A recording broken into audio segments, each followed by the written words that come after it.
دور حاضر میں آج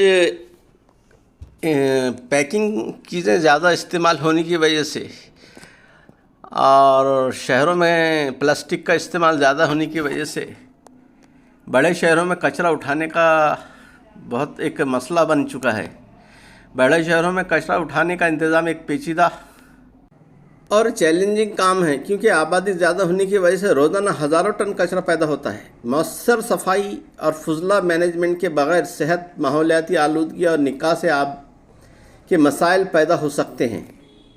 بڑے شہروں میں نگر پالیکا ادارہ کے زیر انتظام گاڑیاں مخصوص اوقات میں کچرا اٹھانے کا کام کرتی ہیں۔ پرائیویٹ کمپنیاں اور ٹھیکیدار بعض علاقوں میں صفائی کا کام سر انجام دیتے ہیں۔ شہریوں کے مخصوص کچرا دان نصب کیے جاتے ہیں جہاں سے کچرا کلیکشن ہوتی ہے۔ بڑے شہروں میں درپیش مسائل ناقص منصوبہ بندی، کچرا اٹھانے کا کوئی مربوط انتظام نہ ہونے کی وجہ سے تفریق کے ڈمپ سائٹس پر پھینک دیا جاتا ہے۔ کم وسائل بلدیاتی اداروں کے پاس جدید مشینری اور وسائل کی کمی ہوتی ہے۔ اسمارٹ ویسٹ مینجمنٹ، جدید ٹیکنالوجی، جی پی ایس سینسر اور ڈیجیٹل مانیٹرنگ کا استعمال کیا جائے۔ ری سائیکلنگ اور ویسٹ سیگریگیشن، شہریوں کو ترغیب دی جائے کہ وہ اپنے گھروں میں خشک اور گیلا کچرا الگ کریں۔ کچرے سے توانائی پیدا کرنا، کچرے کو دوبارہ استعمال میں لا کر بجلی یا کھاد بنانے کا منصوبہ شروع کیے جائیں۔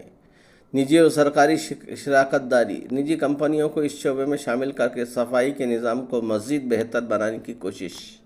عوامی آگاہی مہم، میڈیا، اسکولوں اور سوشل پلیٹ فارمز کے ذریعے شہریوں میں صفائی کا شعور اجاگر کیا جائے۔ سخت قوانین کا نفاذ کیا جائے۔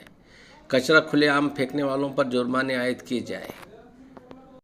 بڑے شہروں میں صفائی اور کچرا اٹھانے کا مؤثر انتظام کے بغیر ماحولیاتی اور صحت کے مسائل مزید بڑھ سکتے ہیں۔ اس لیے جدید سہولیات، منصوبہ بندی اور عوامی شراکت داری ناگزیر ہے۔ ویڈیو پسند آئے تو لائک، شیئر اور سبسکرائب کریں، اور ملتے ہیں اگلی ویڈیو میں۔ تب تک کے لیے اجازت دیجیے۔ خدا حافظ۔